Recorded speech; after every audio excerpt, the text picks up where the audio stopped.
This is for the players.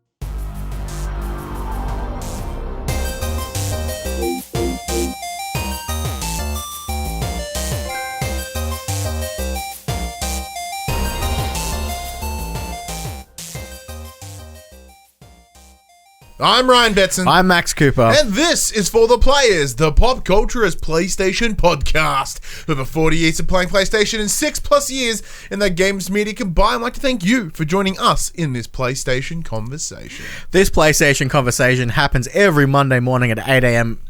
on podcast services, including Spotify, and 9 a.m. on those YouTubes. If you'd like to join in future conversations, please check out our socials: Facebook, Discord, Instagram, Twitter, all the links in the description below. If you want to join the conversation as it happens, head over to twitch.tv/thepopculturist, where you can watch us record this show live. Saturdays, 4 p.m. for those of you playing at home. If you want to support the show, you can. You can tell your friends, you can tell your families by sharing this PlayStation conversation, letting them know about this show. Go to your podcast services of choice. You know, give it the 5-star ratings, written review, all that mumbo jumbo. Or if you are here on YouTube, you can also like, subscribe, ring the bell, all that crap. If you want to support us financially, you can. Patreon.com/thepopculturist, as well as our merchandise store, popculturist.com/shop, where you can buy shirts and other assorted shit with our logos on it. Big thank you to Josh Robertson 00 for the host just then. That's what happens on Twitch, man. I didn't notice that, Puck. Let's try and answer the biggest question of the presentation. Why was the basketball player only wearing a single AirPod? Oh, we will get to that, because I have some things to say about that. All right, anyway, everyone knows why we're here. PS5 reveal event. We're going to deep dive that motherfucker in the next couple of minutes. But we have to kick the show off the way we do every week. Max, how you doing? Yeah, not too bad, man. Yeah? It's been a good week. The week's been fucking good, right? The week's been good. The week has been good. Oh, man. What was that? Because a 4-day week, because Monday was a public holiday. So I had to work. So I had NXT TakeOver on Monday, which was brilliant, and then the week was fine. You know, my new role is more solidified than it was before. We had a new site, then we didn't, and then we got it back, and then we lost it again, and then we got it back again. It's been a fucking chaos week. And then Friday, PS5. Woo! Oh, keen to talk about that. But anyway, I think anything cool happened in your week? Yeah, I mean, it just worked. It was good. It was a good week. It was a good week. Are you playing nothing? Have I been playing anything? I reinstalled Dark Souls 3. Been playing Dark Souls 3. Oh, yeah? It's good fun. Still good. Still good. Been playing a lot of Valorant still. Yeah? Getting my FPS on PC. I'm so bad. So bad. Other than that, not much. What about yourself? What have you been playing? Because I didn't want to move last night when I was in bed, because I was up since 5 in the morning, so I was lying in bed in my Switch. I was playing Animal Crossing, then I got bored of Animal Crossing. I was like, I'm gonna look what's on the store. I know, PlayStation podcast, I know, you're right.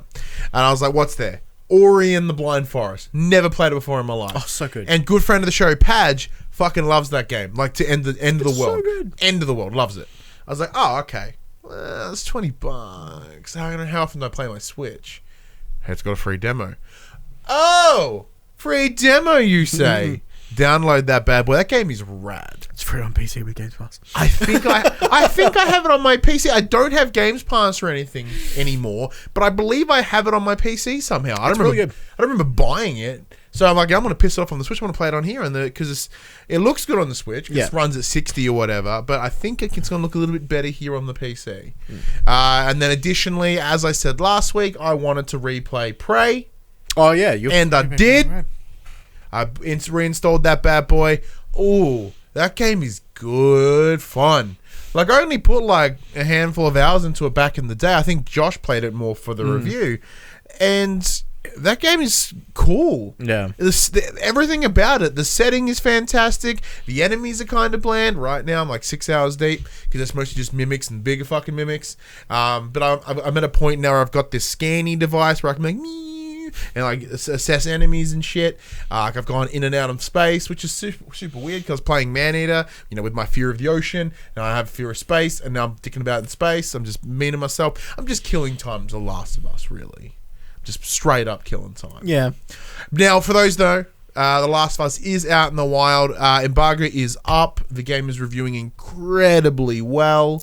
Sorry to interrupt. Apparently, a lot of people are having issues with the the restrictions of what they can and can't talk Yeah, about. from all accounts, like these are some of my media buddies as well, the embargo is pretty tight. So the NDA embargo guidelines are pretty tight. Now, yes, we haven't played it yet. We're still waiting. We have been advised that we'll be able to get it probably in the coming days. So hopefully next week, because my plan is to get it and just fucking rip it apart. So it will do our very best to have at least a full review, if not a first impressions, come next Saturday for us, if you're watching on Twitch, or Monday. It all depends what day it drops for us. I've been told either yesterday, which was Friday, or Monday. So I think we should be able to have it by the end of the week. Yep, sounds good. I'm like, if I can take a day off and just fucking go to ham. Sorry, Get Less Fat update. We always throw that back end of the start. About the same, kind of bit of a plateau, which is a bit of a bummer, but it is back on the decline again. I think I mentioned that last week as well, because what I thought was the decline was a small plateau, because there's been garbage the whole last 2 weeks.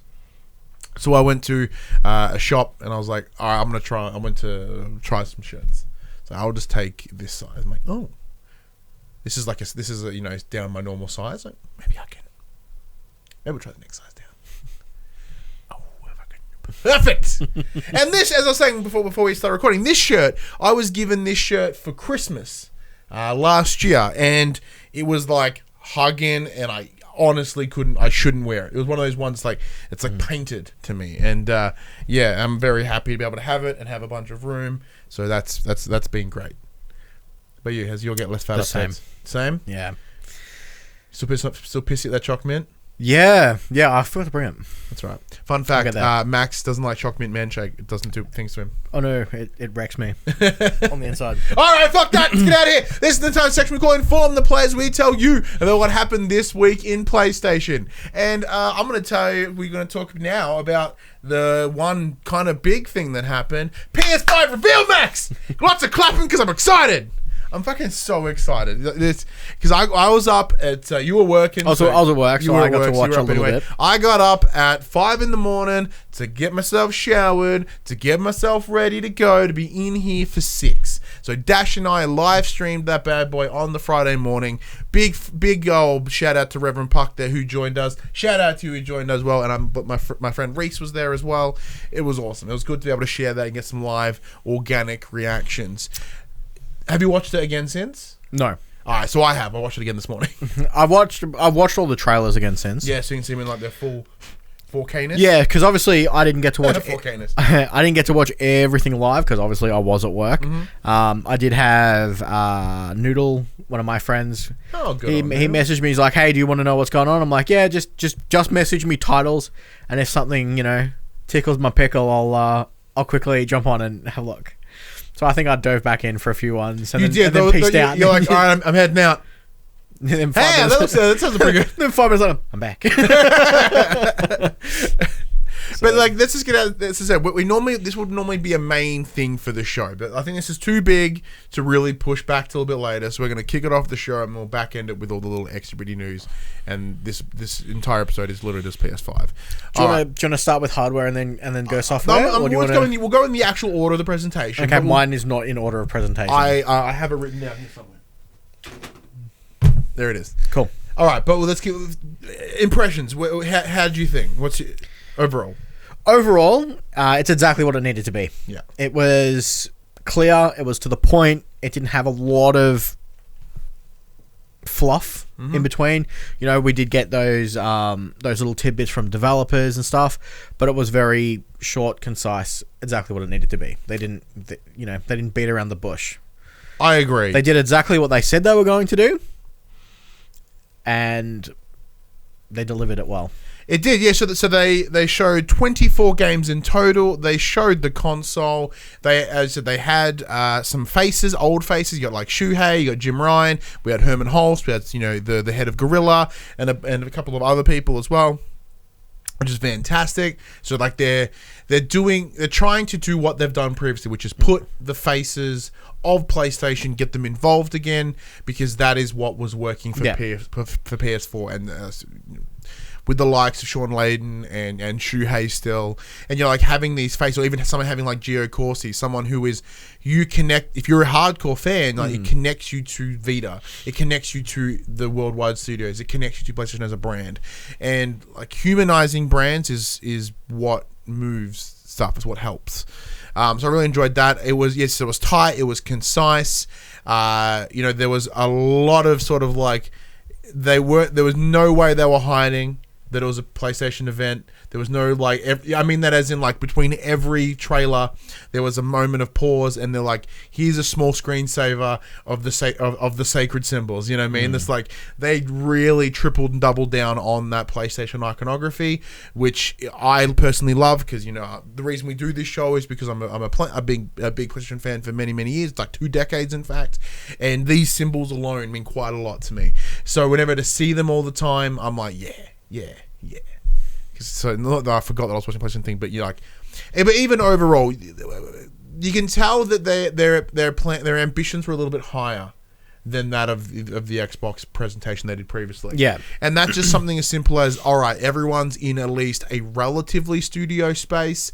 Like they were very clearly green screened into a black background, hence why they all looked kind of different, but they were all at least recorded at a very specific standard, bar one person, and then they were all color corrected to make sure it looked like they were all in the same studio lighting. Because I've been some comments around like, oh, they other they're all CGI. CG. I'm like, no, they've all just been color corrected to look the same. Yeah. So that uniformity is what is giving them that sort of fake look.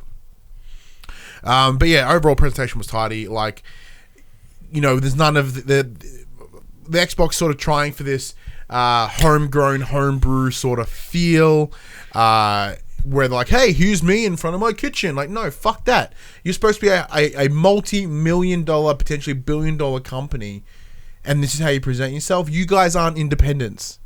So don't try to sell yourself as independents, because you aren't. Yeah. Like, yes, you're the underdog right now, but comparatively to many other thousands of businesses, you are not the underdog. You cannot try to trick people that way. Not saying that's what they did, but there was that sort of undertone message behind it.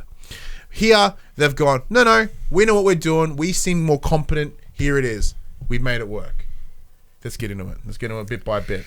All right, we'll use your notes because mine are all out of order. That's right. So you've got some extra additional stuff. Yep. So the benefit of us doing this, like say, 36 hours later, is that more information has come out around a lot of these things. So what I have here is I have, for those that are watching, I have the list in order from notes that I took throughout the presentation. Max has additional notes from any other news pieces that have broken in that time.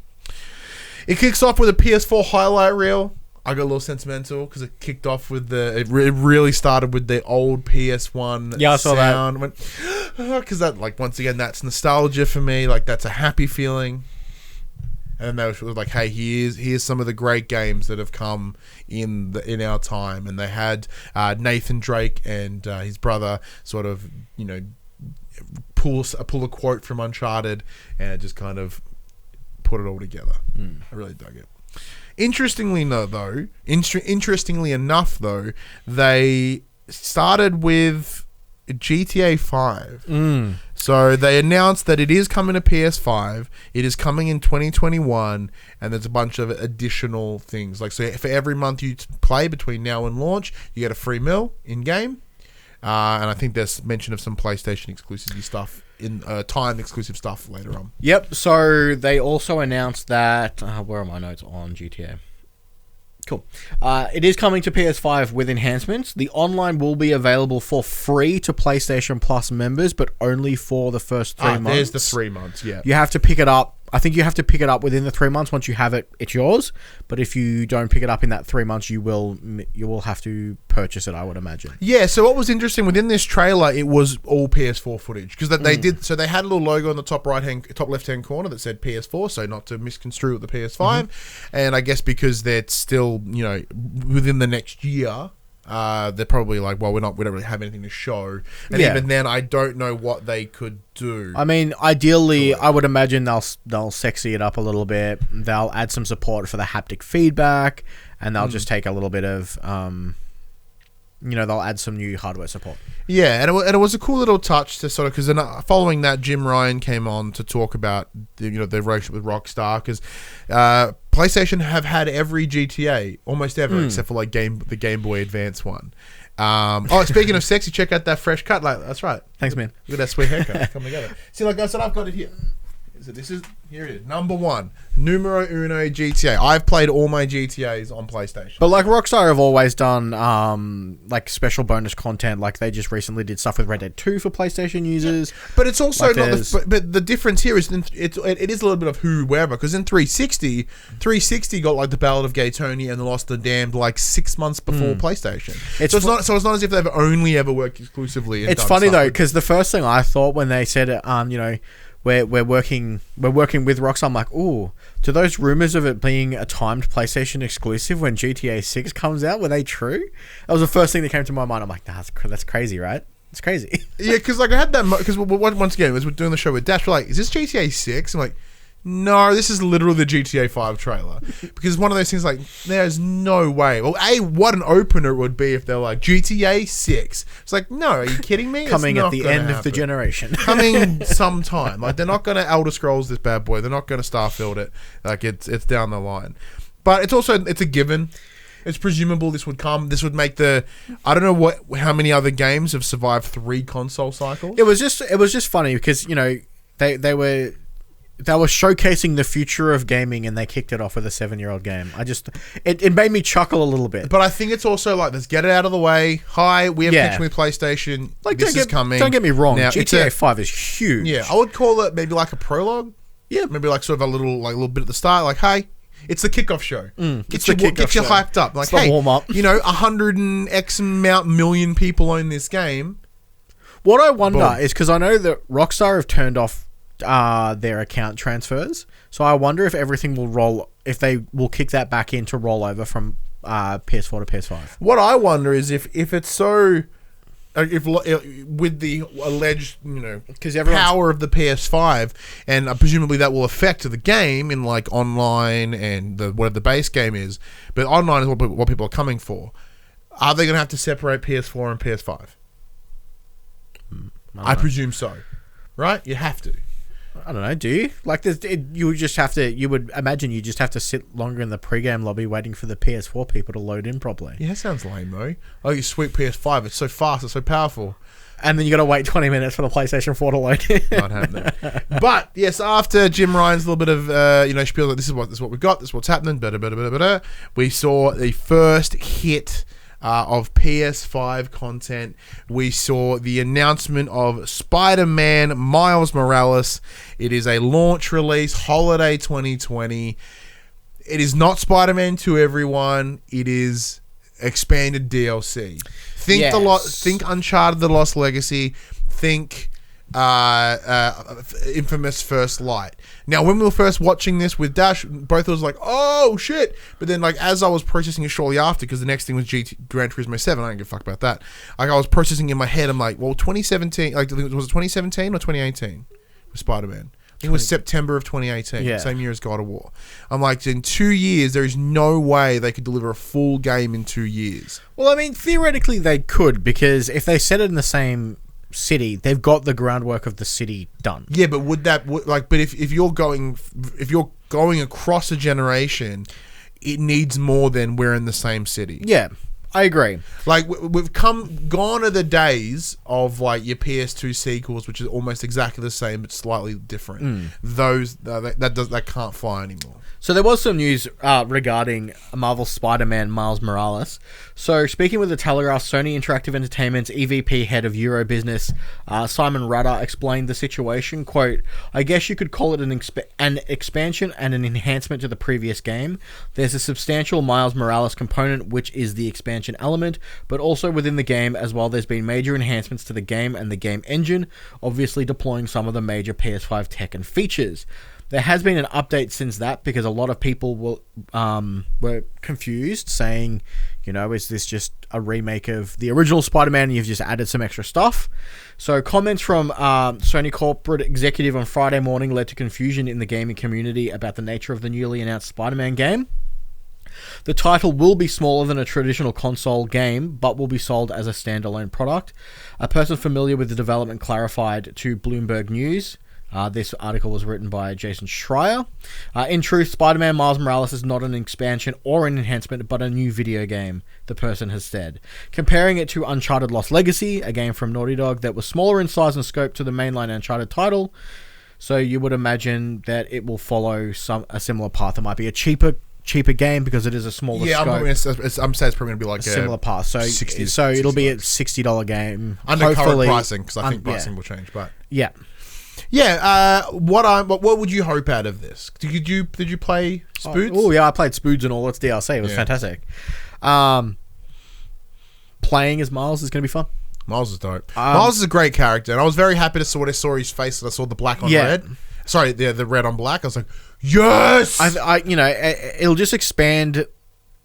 Yeah, it will expand the story, which is what I want more of. Because the story that they told with that game was quite fascinating. Yeah. So additionally, and they barely touched on Miles during that playthrough. Additionally to this, I'm going to also add Betson's get done before PS5 list. Spider-Man DLC. So I completed the game, and I platinumed it, which doesn't happen very often. But I'm also I have a list of things, like watching this presentation. I'm like, all right, I need to get these done. I need to tidy these off before we get there. Right? Dash walks out of a lab. PS4 fan. Ooh, that looks like a brand new. That my system memory didn't store like. Yeah, that's true. But I think that's also just the PS4. The PS4 is not doing well. Yeah, I went back at the start of this year and played all the DLCs because I'm like, why are they free in my store? I'm like, oh, that's right. I bought the big boy edition. Download. Yeah, so Spider-Man DLC will be on Betson's get done before PS5 list because it seems like something I should probably do because, even friends of the show like Jess, the Rocket Mummy, she swears by them. She loves them. I'm super keen. And having this be a smaller experience, I'm hoping that it takes place, obviously, in the world they have already existed. They've already created with like their version of New York. But maybe they'll bring in other locations around. Maybe because even with Lost Legacy, it was a whole new location. Yep. So I'm hoping they do at least that with this. But I'm pretty excited. I think Spider-Man was good. And I think that is a good... as close as you're going to get to a AAA release, a AAA game on release. You know what I mean? Next up, Gran Turismo 7, which once again, presumably, I think, did it say holiday 2020? I don't know. I don't have a date for it. My only notes is it's car racing. Yeah, and that's what it is. Yeah. So as all GT games do, because they're there to showcase the power of the new console, except for PS4, because GT Sport was... GT7 said no date. Thanks, fuck. It looked pretty. It looked shiny. They showed some gameplay. I was like, okay. But like with it being a sim game, there's no music. It's just the rev of the cars and you're going around the track racing. So I guess they're keeping their word around what a sim game should be. It's not for me. They showed off, like I said, they genuinely showed gameplay. And even in Spider-Man, right? Like in not a lot of gameplay, but some of the back end of that CG beginning was some gameplay, like swinging and kicking someone, and so they've already 2 for 2. There's gameplay, presumably, but this showed some car PG mechanics, which I think you tagged in the chat when they're showing like this open world, and you're like, I'm gonna jump over here, man. Cool. Does it even remotely care? No, I'm really not I'm an arcade racer guy. Yeah, same. Sim games they're too complicated for me. I don't understand how they work. I don't understand real cars. So don't put digital cars in there too, right? I'm not going to be able to know how to do it. It's very much not for me, but I think the people who appreciate them will probably get their kicks out of it. Yeah, so it is one of those things, like, for me, it'll probably come our way, or we'll get involved with it in some way around launch, if it is presumably around launch. Also, the benefit of the show is we do cover a lot of first-party... We'll cover almost all first-party PlayStation games, so it's going to be on our list, and maybe we'll win us over.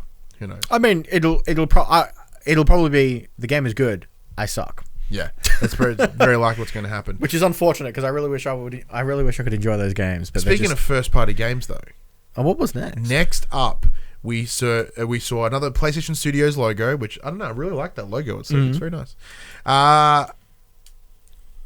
a now first-party studio from acquisition last year, Insomniac, second showing in the list. Ratchet and Clank Rift Apart. Oh boy. So this was one of the ones that I got to watch live. This game looks incredible. I'm so keen for this. It's so it was so bright and vibrant, and it used its color palette so well. I found it showed off the new rift mechanics. It showed I don't have a really cool name. I was thinking of one for ages, but what looks to be a female Ratchet. I don't know what the female version of Ratchet would be. Rachel? Oh, yeah. Don't know why that didn't come to mind. Sure. Yeah, I'm keen. We got the trailer at the beginning. We got some, and then I think the developers came out, spoke for a little bit, and then it back-ended it with some gameplay. Yep. Looked good. Yeah, so the big novelty here is transitioning between dimensions. So there seems to be a rift in time and space. So you, as it continues to fall around you, Ratchet and Clank are like traversing through these different levels. So it's an attempt to showcase this speed and the power of what they can do. Now, granted, an SSD has almost nothing to do with how this runs. Like that riffing stuff is just. It's part of it, but it's mostly processing power. I like where it's going. It looks phenomenal. I had to put Ratchet and Clank back on my list of bets and get done before PS5 list, mostly because I got reasonably far in it, and then Uncharted 4 came out, so I fucked it off. I jokingly said give us a PSVR version. I don't think I actually want that. I think it'll make me super sick. I'll be vom so hard. But yeah, no, it looks fantastic. The gameplay looks cool. It sounded great. There were some minor things that I noticed that whether it's just me, is so when in the gameplay situation, in the gameplay at the end there, they were showing that there are little rifts that you can crank yourself towards, but you don't crank yourself towards them. You crank the world towards you. Yeah, because it's kind of how it's showing it. However, it's this weird thing where it cranks it, it pulls it, and then almost like Ratchet stops for a second, and then he has to turn. You can't crank and turn. So there's if you watch the trailer again, there is a weird, like not a delay. Delay's the wrong term. I wonder if a stutter. So you pull it and you go, hang on, and then it kind of like pops you into place. Yeah, it pops you in, and then there's like it's probably like a second, not even, and then it goes. So if you, in theory, if you have enemies shooting at you, you pull the rift, they're there, and then you've got to wait a second to move. It's like a hesitation. I wouldn't even use them personally. It depends on how it works, because this is all pre-alpha footage. Yeah. I'd like to think they would look into that. I mean, for all we know, the person who was controlling it at the time pulled it and just didn't turn. But it happens multiple times. So like, if for me, it would be like shoot, grapple, and as you pull, you turn, and then because the enemies are on your left, and you just happen to be jumping into the rift on the right. Very minor nitpick. It was just there's like that slow sluggishness after you do that.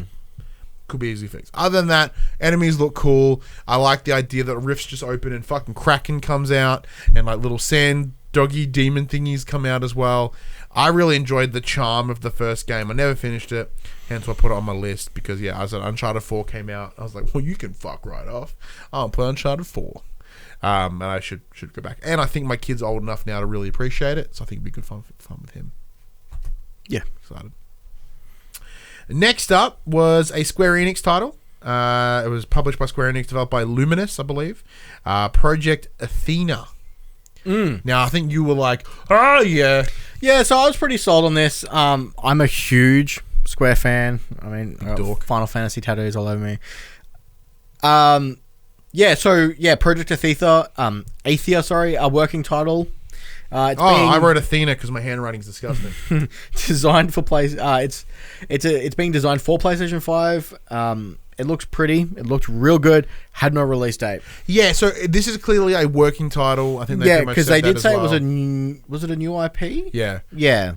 Like it was when it came in, part of it almost looked like that Unreal 5 engine test. Yeah, like Corridor and this little stuff. So very big stuff. There's also some fan theories around it at the moment too. Right. I had a look. Those archways that you see in the distant background in one of the screenshots look very similar to the archways that you drive under in Final Fantasy 15. And people You are think like, this is 16? People are like, oh, it could be 16. Rumor has it 16 was going to be announced soon. Well, yeah, Schreier put it out there. So people are saying, it might be something in the same universe, but they're not willing to give it that Final Fantasy title yet. Who knows? It looked really cool. Well, maybe we could get a. I don't know. I don't know a lot of Final Fantasy because Final Fantasy is not my wheelhouse. But one thing, a game that I did love on Super Nintendo, which was apparently supposed to be a Final Fantasy game, but wasn't, Mystic Quest Legend. Maybe it's Mystic Quest Legend remake. I don't know. Highly doubt it. But if you want to get me on board with some Square Enix content, you make it Mystic Quest Legend remake. All right. So I can do that. But let's field the flames for a little bit. It was what would you do if this is the beginnings of some next Final Fantasy? Oh, on their track record of announcing Final Fantasy games, I wouldn't expect this for another couple of years at least. They're very ambitious sometimes in their announcements, and then going, you're gonna have to wait a while for this bad boy. And Well, presumably they've got the remake 2 to work on Final Fantasy 7. They've obviously got part 2 of Final Fantasy 7 remake. They've got what was Final Fantasy 15 was originally something else and became its own numbered sequel as opposed to a spin-off. And obviously, they're still working on they've got a live running MMORPG that they're constantly doing. So I would imagine, and Square want to do like 98 Kingdom Hearts games for some reason. So I can't see. Obviously, it was good that they didn't give a date because this is obviously very early, so far away, and so far away. But from what I saw, what little they showed, it did look pretty enticing to me personally, anyway. But that's, like I said, I'm a huge Square fanboy, and I'd probably love whatever they put out. I don't think I've not enjoyed a Square game in a very long time. You love that honesty, though. They just hit me where they just know me. Right in the weed, right in that weed gland, Right in that weed gland. Next up was a game called Stray. So it has you as a cat in a dystopian world run by robots, and you are this little stray cat that runs around. Once I realized, when we're watching, I'm like, what is this? And like I noticed the one through all the scene cuts was the cat. I'm like, hey, you get to play the fucking cat? If you play the cat, I am in. So I've got, for Stray, is a gorgeous looking adventure game set in a cyberpunk city full of robots, and you play as a cat. So apparently, so this was started off as like small little clips that were around the internet, and that kind of come to its full game. I think Anna Perna come up to them and were like, hey, we'll give you money. And they're like, all right, let's make it happen. No complaints there. It's still early days, not a whole lot. It was very much it was probably the one that didn't show gameplay, the first one out of the list. It looked very much to be that. So it looks like a mostly side scroller, or at least that sort of fixed camera adventure, which looks all right. Next up, we get a little bit of a deep dive into the controller. They show it from more angles than just the picture. So we get to see that it's USB-C, brilliant. Still got a headphone jack.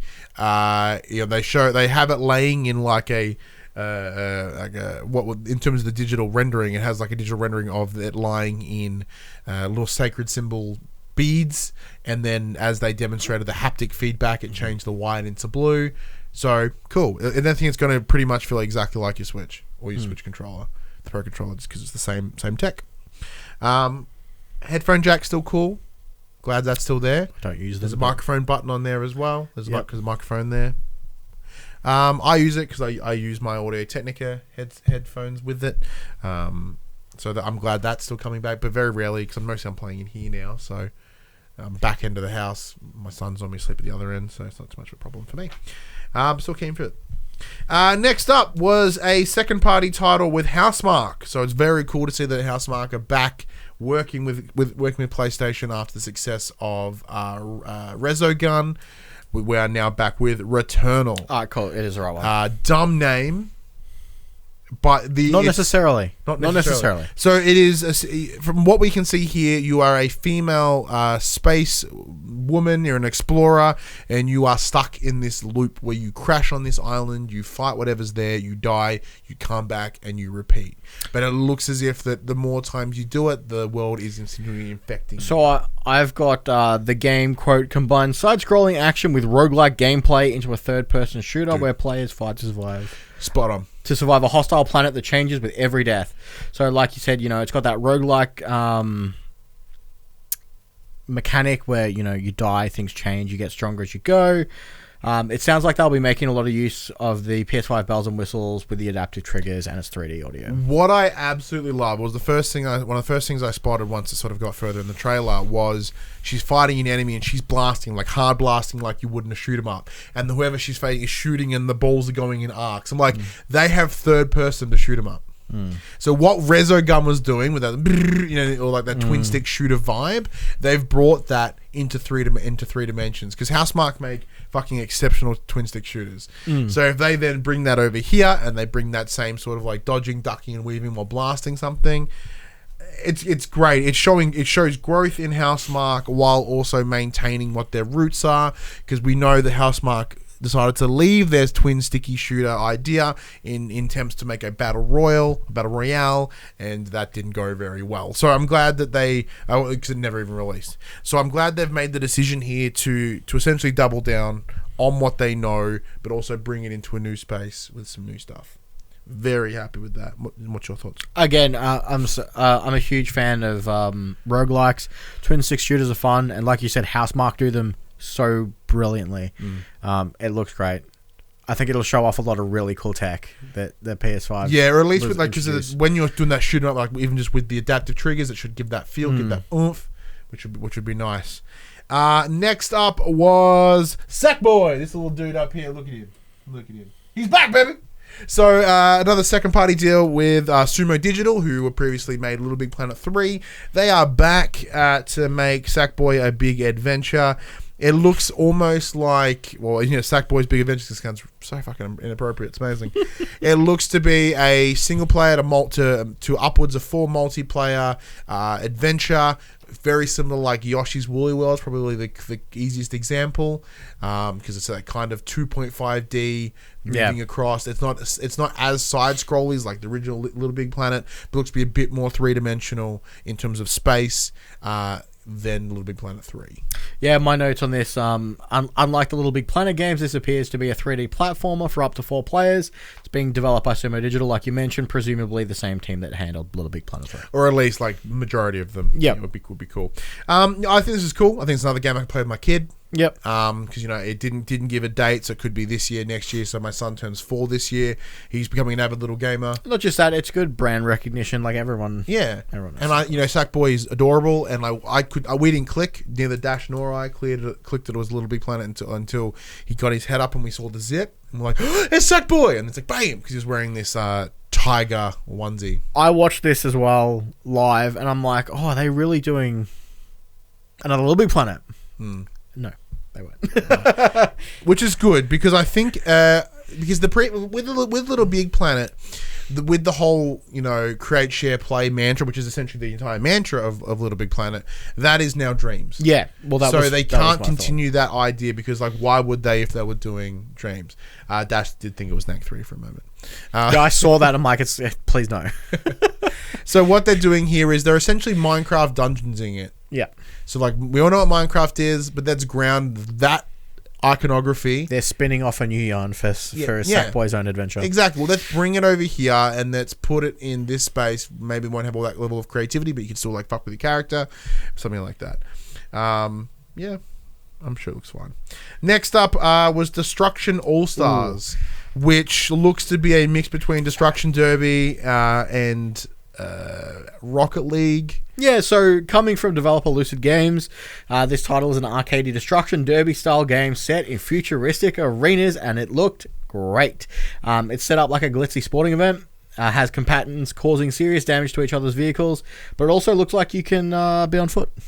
Yeah, if your car gets totaled, it looks like you can run around like a madman. Yeah, so as your vehicle gets fucked up, you're like, oh shit, you bounce out, and you've got to run back to a HQ area. It looks so fun. So you have to not just worry about getting hit, but like getting back to the vehicle. Getting mushed when you're trying to get back. Yeah, looks so much fun. It's not my wheelhouse at all. See, I reckon this is one of those games where it's going to be as fun as the people you play it with. Yeah, very like much if you have a good tight knit group of friends, like this is going to be so much fun. This might replace Rocket League for me.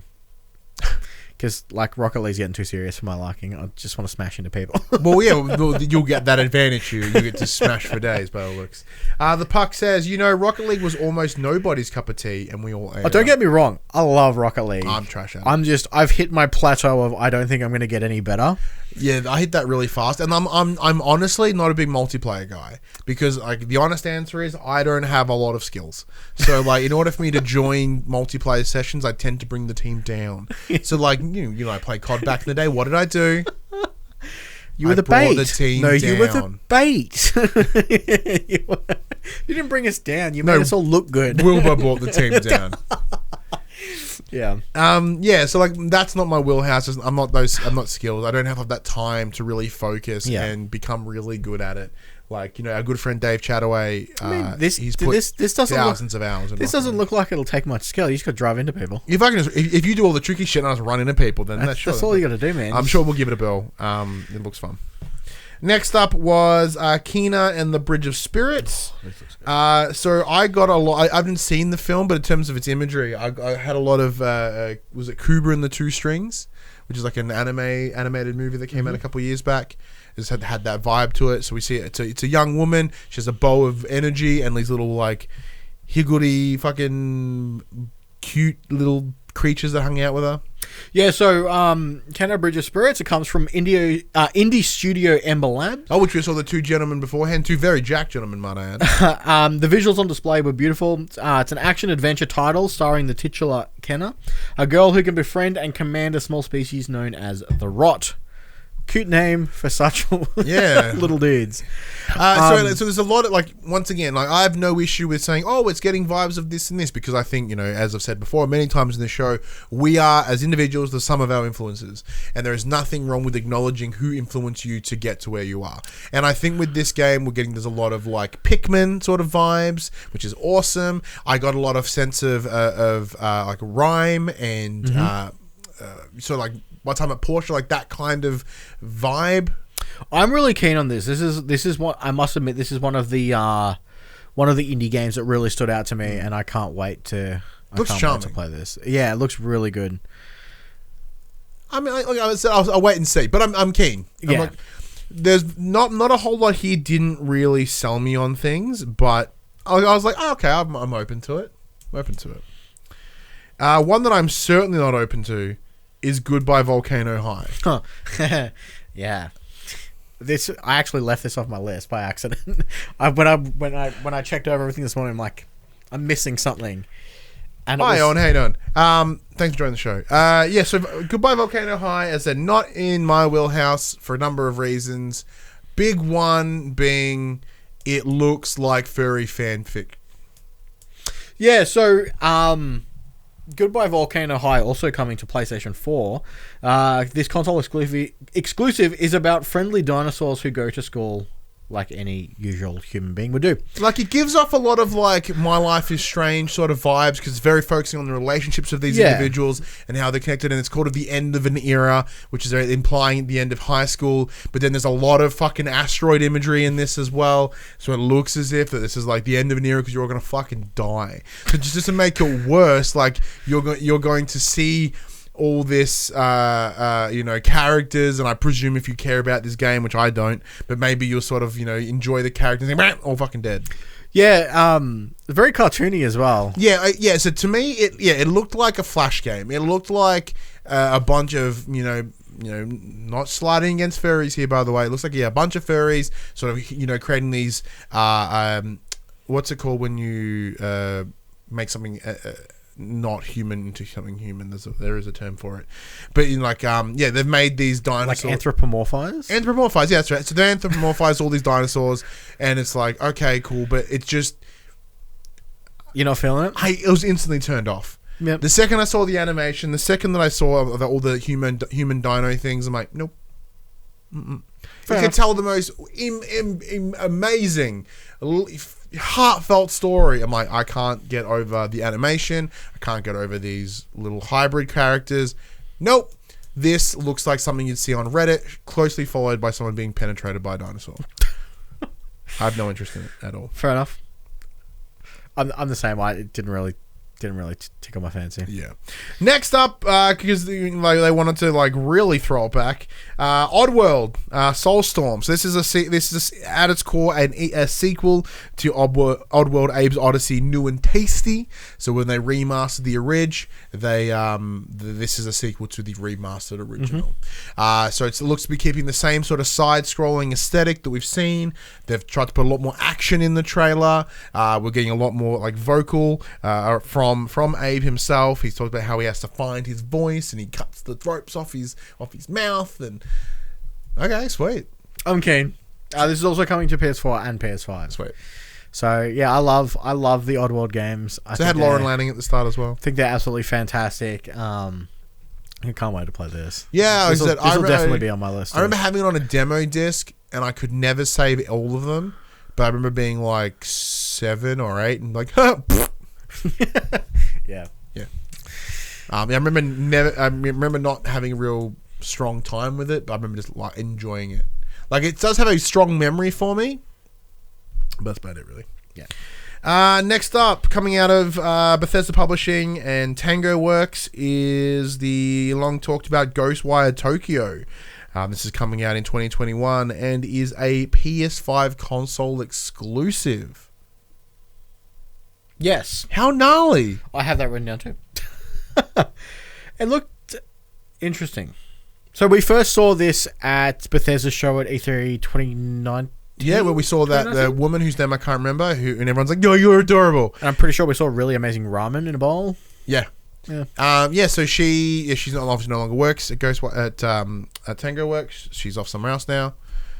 But so the premise is that you are a individual that sees the world a little bit differently. You see things that others can't, like demons and spirits and shit. Then you have to do hardcore Tai Chi at them, and then you can make them go away. Yeah, so I've got this first-person action game will feature different spirits to utilize, each coming with their own attack styles and weaknesses. Ghostwire Tokyo will also take advantage of the PS5's 3D audio capabilities and cutting-edge visuals, with a quote saying, "We can't wait for you to get your hands on the new controllers and play in this thrilling, unpredictable Tokyo where you'll never know what's coming next." See, I love that I throw together, I'm like, oh, this is what it was like. And you're like, this is exactly what it's like. So dismiss everything he just said. Max is here to fix it. Look, there's some, I won't lie, there's some with just one word underneath them. So the thing that caught me here was the Slender Man looking guy, the schoolgirl without a head. It is not my kind of game. It looked really floaty and it looked like a budget Steam game. Yeah. That's me personally. That's what I took out of it. There was a lot of excitement and hype around Ghostwire Tokyo, and I'm not seeing it. From what was demonstrated here, I'm like, not even close to my list of interests right now. Where you? It looked interesting to me. I liked kind of the wacky visuals that it had. I'll definitely. It could be my jam. Well, it's got Tokyo in it. Probably gets you. Oh yeah. Tokyo! I'll play that. I mean, the Max story. Having been to Tokyo. Tokyo's great. Dork. And I did also see Headless Schoolgirls. So, next was one that I'm unsure of. It's called Jett the Far Shore. It's the holiday 2020 release, and it looks almost like Journey? Do you want me to kick it? Yeah, please. So, Jett the Far Shore is cross-gen narrative adventure arriving on PS4 and PS5 this year. In it, you'll play as Mai, I'm not too sure, who embarks into space in order to search for a brighter future on a far-flung ocean planet. Looked all right. Yeah, so I don't know. you're like a little spaceship in the... So it's like a bit of a distance to it. So it's like a side... Not even side scroll. It's like a little bit back. And you just kind of scoot across this world. Yes, like that's where I got the Journey vibes. Because you're far away from the character and you're watching them explore. So the first... Noodle messaged me about this game and said, Journey vibes. I'm like, oh yeah. Not my jam. Not my jam. But then again, I said Journey wasn't my jam. And I played it and I cried. So... I'm very open to cry again, is what I'm saying. Fair enough. But there's really not a lot about this one. Yeah, I don't have much. Next up is the game for the award for the most fucking inappropriate gameplay to music combination, Godfall. Oh, yeah. I have nothing for this, by the way. The fuck? Look, I was already uninterested in this game, and the second this kicked in, I lost even more interest. So this is the one trailer I haven't watched. Which is why I have nothing for it. Yeah, so I saw the leaked footage that leaked a couple of months ago. I'm like, oh, this kind of looks cool. You know, it looked like a hack and I think it was. People were saying that it was a hack and slash looter. So what they're trying to do is they're trying to create like a looter shooter, but with swords and fighting. Yep. Cool, not my wheelhouse. But what they had this fantasy-esque themed battling the swords to this like hip hop track over the top. Oh, really? And there is no connection between the two. It feels like I know Gearbox is involved, but I also we know that with Borderlands content trailers and stuff, so they've got they just put bombarding obnoxious music on top. But the music felt so obnoxious compared to the gameplay we were seeing. Fair enough. And it made me go, I have no interest in whatever this game is. That's a real shame. It's jarring and uncomfortable. It's just it's almost like someone's like, I really like this song. Can I put it on the trailer? That doesn't tonally match, right? They're like, yeah, but I really like this song. When you're a kid, is it even a good song? No. No, it's actually a pretty good song.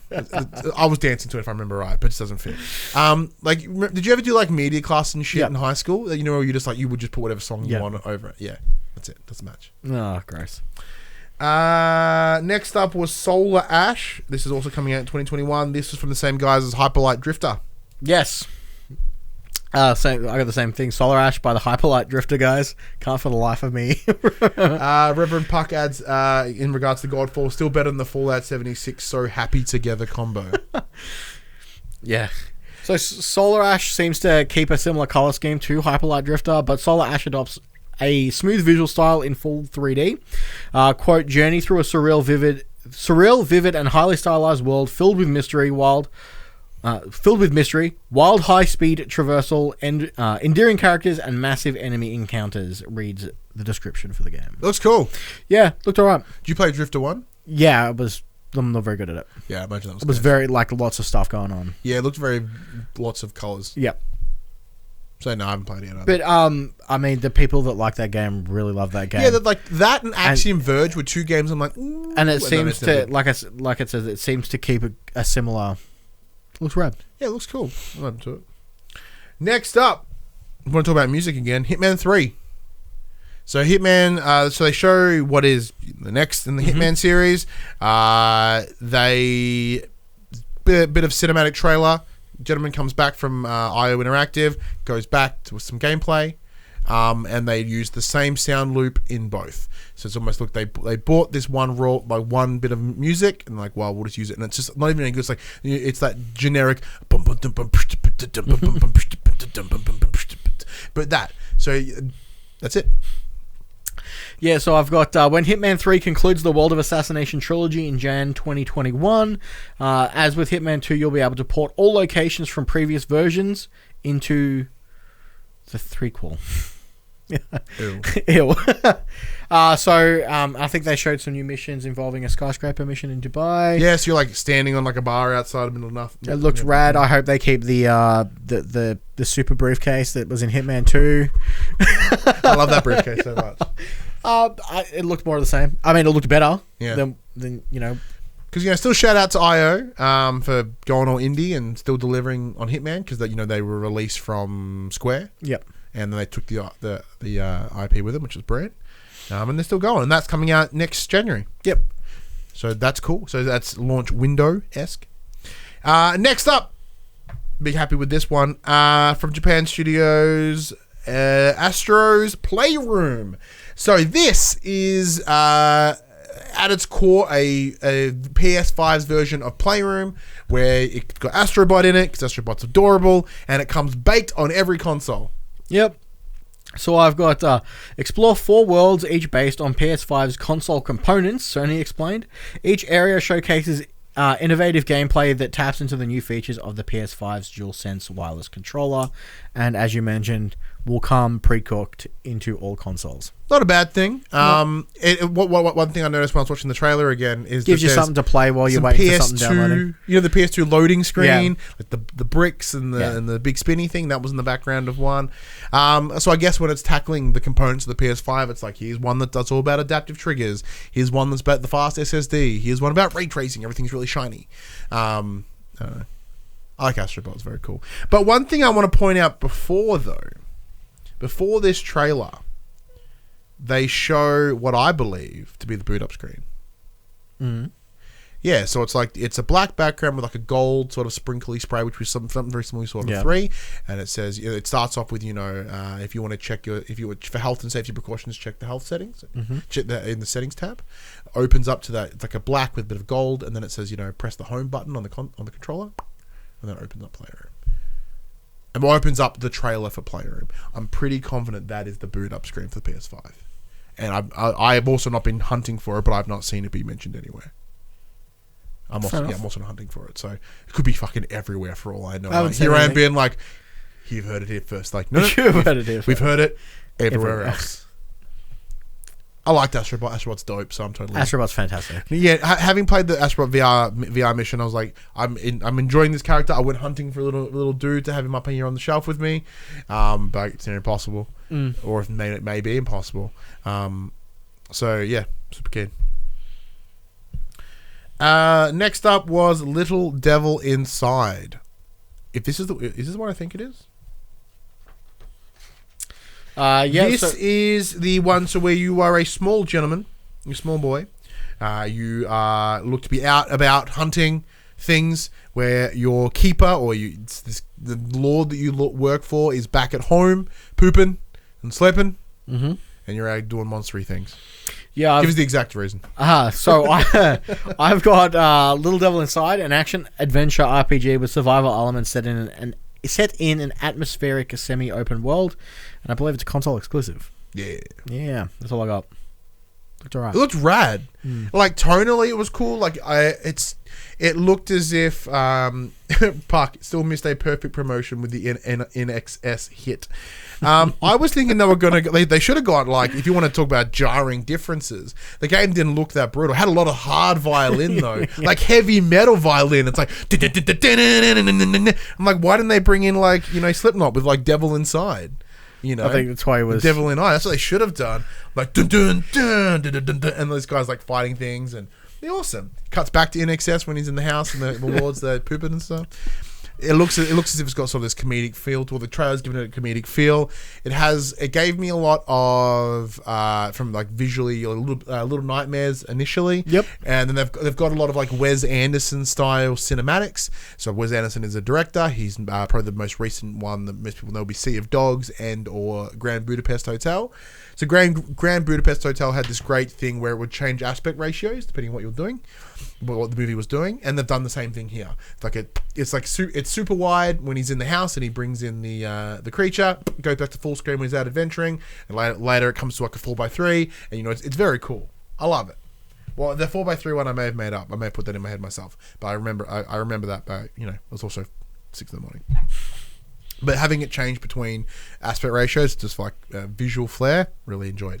But yeah, I'm actually super keen for this. There's big Cheshire cat looking motherfucker, and there's like a chicken dragon. I'm in. Cool. That sounds awesome. Next up, as we mentioned, throughout the event, they had all these presenters come in.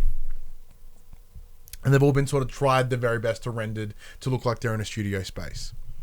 They bring in a player, an NBA player, who clearly did it in his lounge room, on his phone.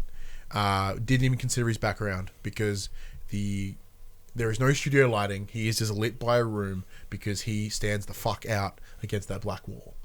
And he's wearing his earpods, because I presume he's not mic'd. I presume that is his microphone.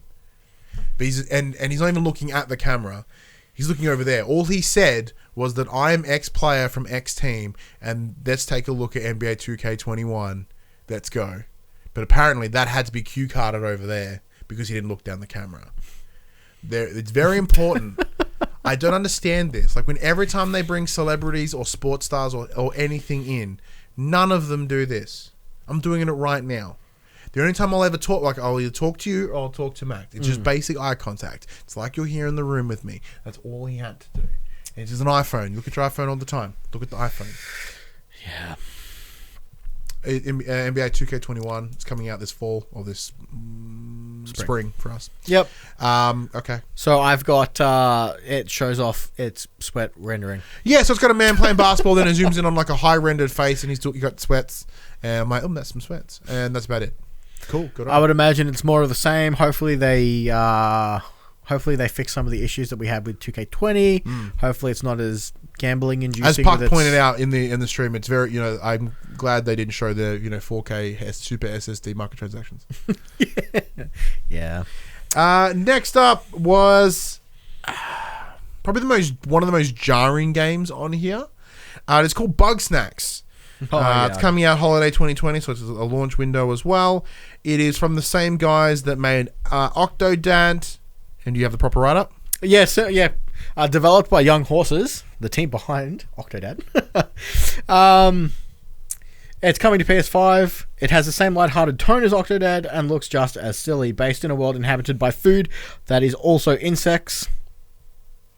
Yeah, so the idea is really cool. It's creatures and animals on this particular island that are built out of different food. Yeah. So it starts with this little anthropomorphic strawberry kind of on his own, and she eats it. The character eats it with a really bad Aussie accent, but I really quite liked that part actually. The bad Aussie accent was a good charm for this walrus. Yeah, then the character ate the strawberry, gained a strawberry hand. So it looks as if whatever animals you eat will change your body, and I presume that's puzzle based, right? I wonder which they came up with first, though, the name or the game concept. Because, you're literally eating Bugsnax. Well, which came first, the title of the game?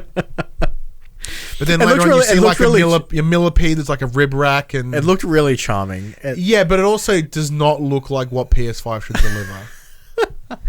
Yeah, but sometimes you just gotta have fun with it. I'm sure if you can get that away, I'm probably not going to play it. But if you can kind of separate that, and this looks like a PS3 game, this looks like, but it's once again, it's going for that independent kiddie feel. Yeah. My kid will love it. He's like, eat the strawberry. He'll love it. But that's not what I'm looking for in the next generation. Yeah. Obviously, you're more. I mean, having not played Octodad, it did look charming. But So have you seen it? Have you seen Octodad be played? Yeah, I've seen it. Look, the idea is really cool. Controlling 4 limbs and trying to trick people that you aren't an octopus. It's fucking genius. Such a cool dumb game. I love it.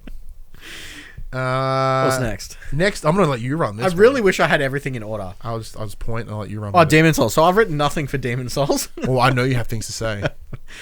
So, Demon Souls is the game that kicked off the Soulsborne genre, and I am super keen that Bluepoint are making a fantastic remaster of this game. They didn't show much. They showed a lot of cutscenes. There wasn't. I don't think there was any game. I don't think there was any gameplay at all. But they showed all the big icons from Demon Souls, and they look so much better than what they did. So having not played Demon's Souls before, I was like, okay, cool, because of these creaturey things that just kind of jump down this. It was this sort of a palace looking thing. Yep. From my memory, I'm like, it kind of seems like Soul Reaver, because my memory's fucked. I've played Soul Reaver since I was 7, and it lands and I saw a dude in metal. I'm like, nope, this is Demon Souls.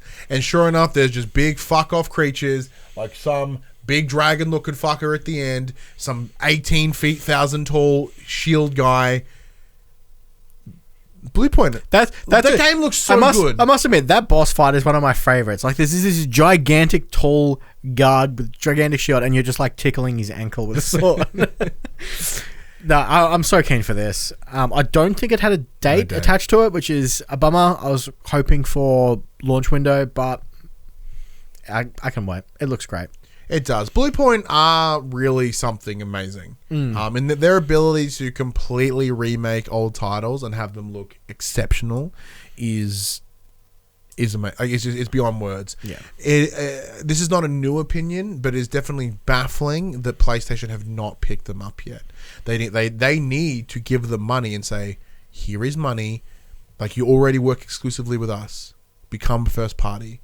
And you can make whatever, and like you just be our remaster studio, and then you work on Metal Gear, then you work on this, then you work on that, and like they just kind of give them, like, because there's a lot of money in that. Yeah. Like, because you need talented people. Like, there's talented people in every development studio, but there is something about taking old and making it beautiful again. Yeah. And you need to know how to read old code. You need to know how to break old code and to sort of rejigger it. So yeah.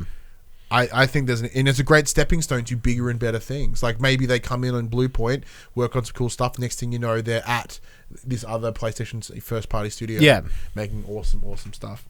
But yeah, Demon's Souls is brilliant. Absolutely. Like, in terms of that trailer looked absolutely brilliant. I am not going to play it because I will fucking get mushed.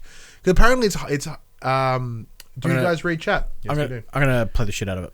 I won't. Because we'll kick my ass, but I probably will because I'll be finding to watch it kick my ass. I'm open to it. You're very excited. Next up, secondary from Bethesda as a publisher is Deathloop. So we first saw this a little back at Bethesda's conference in 2019, I guess. This is from Arcane Studios. Arcane Studios Leon. I think more precise. You got it right up. So I've got Deathloop, new first-person shooter from Dishonored developer Arcane Studios. Makes its console debut on the PlayStation 5 this holiday. Deathloop puts you in the role of Colt, a man with a unique problem. Every morning you wake up on the same beach with the same killer hangover, the subject of the same island-wide manhunt by the same entitled partiers. There's only one way to free yourself from the loop, the island and the cycle of slaughter. You're going to have to take out the 8 people responsible for maintaining the loop. Looked real cool, and like straight away, it's like, man, that looks like Dishonored. Well, everything about it is Dishonored because like Dishonored has this, they have this floaty sort of feel. Like with Dishonored, because you've always got your hands in some sort of like sword and or blasting, and it looks very floaty when you watch it. And so it had that exact same like look, and the way it slides is it looks straight up an Arcane Studios game. Then additionally, like they're doing like that sort of, warping to one location to another. It's got guns now, which is new. So maybe a little bit of Prey came in there. It looked fantastic. So the Malt Show in the chat mentions they were pushing it hard at PAX last year. So that's PAX Australia. I think they were too. I think they did have some stuff there for if I remember right. But I wasn't sold on it when I saw it previously. I am more sold on it now. Mm-hmm. Watching getting to see some actual gameplay and how it works. Saying that though, I was really sold on Dishonored 2. Didn't feel it. Yeah, I'm the same. I thoroughly enjoyed original Dishonored. I bought Dishonored 2, and it didn't really. It's just I can't remember what it was that kind of irked me about it. What irked me about Dishonored 2, and I'm not sure whether this game is going in that same. I don't think it's going in that same sneaky route that Dishonored was trying to deliver, but I think. What I didn't like about Dishonored was that they want you to be sneaky, but there were so many roadblocks in making it sneaky. Yeah, it was near impossible. Yep. And I'm like, well, then why give me an option? Like, there were rooms where, I cannot get out of this room without action. Like, I'm trying to play a non-action game, run here. What are you doing? Once again, looked very cool. I like this sort of 60s almost exploitation film sort of vibe, which I really like. It's cool. And they've got all the enemies have these cat masks on. They're all hooded figures. It's very cool. I dig it from a visual aspect. And once again, a console exclusive. I don't know what's happened, but there's been some money thrown at PlayStation. So PlayStation have thrown some money at Bethesda Publishing. Because not Bethesda like Softworks, but this is Bethesda here because this is Yeah. Sorry, Bethesda Studios. This is Bethesda Softworks. That's a lot of coin. They would have had to get these console exclusives here. Damn. Next up. I don't have much for this one. Resident Evil 8 Village. Would you like me to start? Because my notes are very short on this. Please go ahead. The leaks were spot on. The leaks were spot on. All right. The leaks were So spot on. this comes up and it has this feel, and it felt Resident Evil. Like there was sort of imagery, like dark imagery, and like disjointed. Well, did you? I think I heard, because I heard. I was listening to this at this point. I wasn't watching. I was listening to it. And when I went back and watched it this morning, I think about 5 to 10 seconds into the trailer, there is an umbrella logo on one of the floor tiling somewhere. Or is it a wall tile? So but there is clearly an umbrella symbol on there. There is, and I spotted that when I was watching it because before we came into the stream, I was checking Twitter and there was an announcement of this werewolf game. I didn't know much about it. I just saw a werewolf game. I'm like, oh, okay, cool, werewolf game. Werewolves are cool. So I didn't think too much about it. So watching this trailer. And I'm watching it. I'm seeing like they show like some, disjointed dialogue, which is Resident Evil up the bumhole. I'm like, this is fucking incredibly Resident Evil. Okay, cool, but I'm pretty sure it's this other game. And I even say on the reaction stream, like, oh, cool. I think I saw about this game this morning. Yeah, it's so some werewolf game. That one's based on a tabletop RPG. It looked all right. Yeah, and I'm like, oh, this is probably that werewolf game that I saw in a tweet earlier today. Cool. Oh, werewolves are fun. And then it runs past this like little signet of the umbrella logo. I'm like, that's the umbrella logo. Okay, yeah. What if it's werewolf game? Didn't my brain saw it and went, umbrella. Didn't grab on that information at all. 6 a.m. bets and hadn't had his coffee. 6 a.m. bet. I had coffee and this hadn't kicked in. Apparently, I was watching it and I didn't put 2 and 2 together. And then next thing dashes in my ear, going, maybe it's The Order. Maybe it's a sequel to The Order. I'm like. That would be cool. That'd be cool, actually. That would be very cool. So I'm looking at it as if it was The Order. I'm like, no, none of the weaponry. Oh yeah, Dash goes, yeah, but I thought RE first. Dash is like, don't make me sound stupid. No, I definitely thought of RE neither of first. us vocalized that it was RE. So like we're just like spitballing because we both were under the assumption that RE is so fucking far away that it doesn't matter. Like it's not going to be revealed here. Mind you, both Resident Evil 2 and 3 have been revealed at PlayStation things. Fanflu's got a question. We'll jump on that a little bit later. We'll finish up on Resident Evil and then we'll come to it. Yeah, so I didn't even think about it because it was just so far away. And then once they panned out to like the big castle and this little village, I'm like, that looks a lot like Resident Evil 4. And boo, village. And then I'm like, okay. Okay. Yeah, and then they did the fade out to the VILL. Of course, it looked weird because there's gaps where the L part should be, but I'm like, yes, yes, because you are spot on. Like in terms of all the rumor mills, all are straight up correct, at least from what it looks like. Werewolves, it's village, and like this is why they're remaking Resident Evil 4. They are tying it. They need to because they are essentially rewriting all of the Resident Evils in order to fit this new condensed timeline. From how I'm seeing it, they need to explain how they get to here, because this is a sequel to Resident Evil. But they're all sequels. But this is a sequel to 7. Like it's the same character. It's first person. You are going to fucking Transylvania or whatever to find the woman that you go to the Baker house in 7. Yeah. Right? And you see Chris Redfield at the end, and he's Jack Chris Redfield, which is cool. And he shoots, like 5 times. I'm like, she's dead. So yeah, I'm super fucking keen. And the worst thing about it, as I said before, like we know a good friend of ours is a PR for Capcom, and once like, obviously she wouldn't tell us, and she couldn't tell us. I'm like, Kat, what are you doing? The thing I like, and she knew. Of course, she knew. It's a job. No, in the past they get told like a day before, but the whole thing is, I like that. I like that bit at the end with Chris, because he looks down the camera, looks at presumably where you're standing. He's like, "I'm sorry, shoots. And I'm like, okay. I'm like, all right, you're sorry, you shot. And then he just keeps unloading. I'm like, you're not sorry. You tell me sorry and then just unload the entire like clip. 5 shots into that girl. Jesus. But no, I am so hard for this. Like, I am so keen. Now, this is coming out in, I think it said 2022. Like, it didn't, or, oh, no, sorry, 2021. It did say 2021. My apologies. I really hope it has VR support again. Like, I think it will. I like think the 7. success of 7, it wouldn't. Well, yeah, I really want to poop my pants again. Yeah, playing it in VR. Looked great. Again, like you said, direct follow on from 7. All the leaks, all the rumors that we've heard have been completely spot on, and I can't wait. Oh God, I can't wait so much. All right, back to the question that we had in the chat, because I did say we'd come back to it after. FanFlu asks, what are your opinions on console exclusive and crossplay between platforms? And we've tied that into the PS5 here.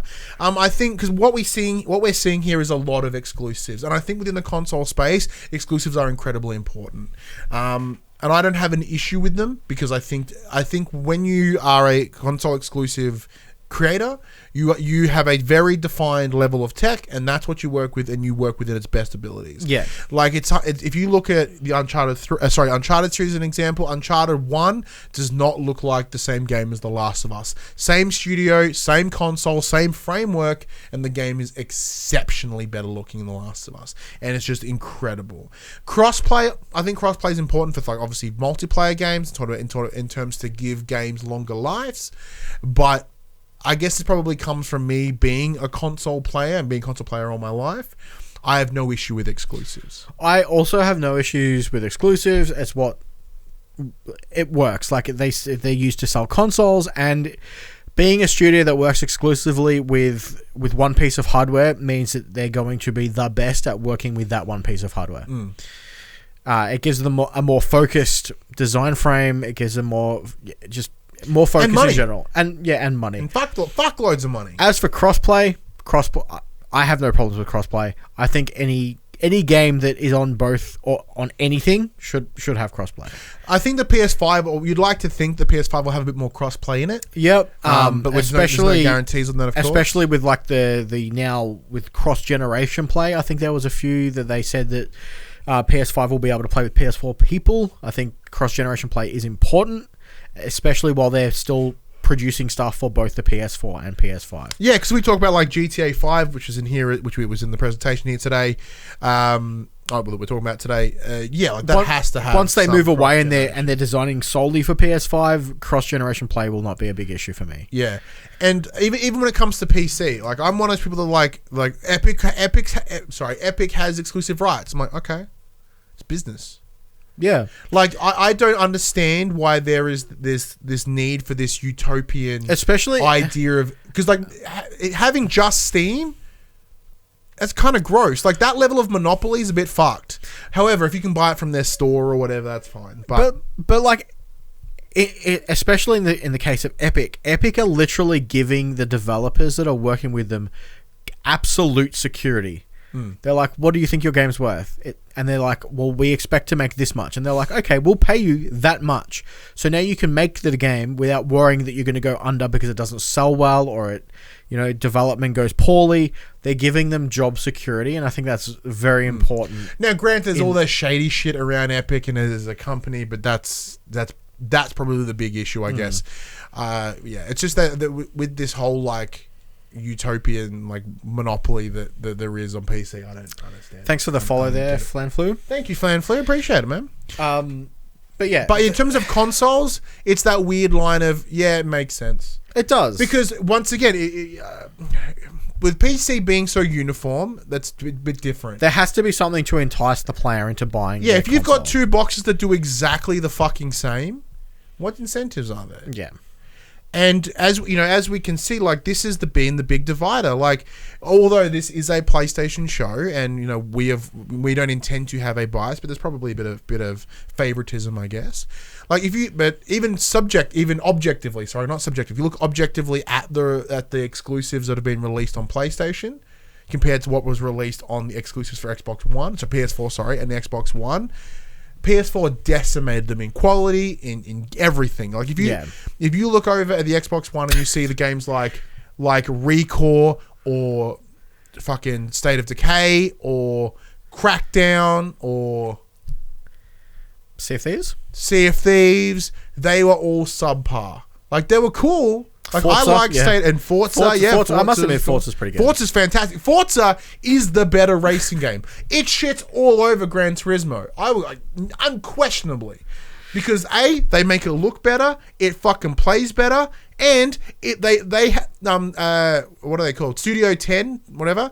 They have the capabilities to release that game on an almost yearly basis, or at least a bi-yearly basis. I don't know what the fuck's going on with Polyphony. It's like, if Forza are capable of delivering that level of game between them, The Spider-Man game. then that's brilliant. Yeah. But for some reason they can't. But Studio 10 can. Man, Playground. Sorry, Playground. not Studio 10. Playground. I really wish Fable was still alive. Yeah, that'd be cool. Then Park, every so often they do something completely fun, like the Lego races. Oh man, the Lego DLC was so good. For Horizon. Yeah, I think they did a Hot Wheels one as well. Yeah. Like Hot Wheels tracks. It's like, anyway, PlayStation show. Sorry. Yeah, that's right. As I said, like, it's PlayStation show, but this is also our channel's gaming show. I mean, you know, we both own Xbox consoles. Oh, I don't. Like, it's in my house. Well, it's not even in my house. It's my in-laws. He got stuck in lockdown for 2 weeks. So he's like, Xbox, make sure. Fair enough. I said, I'm only got it. I'm only keeping it now. I haven't played it in actual years just to sell my PS5. Back into it. Resident Evil 8. God, I'm erect in like way too many places. Pragmata.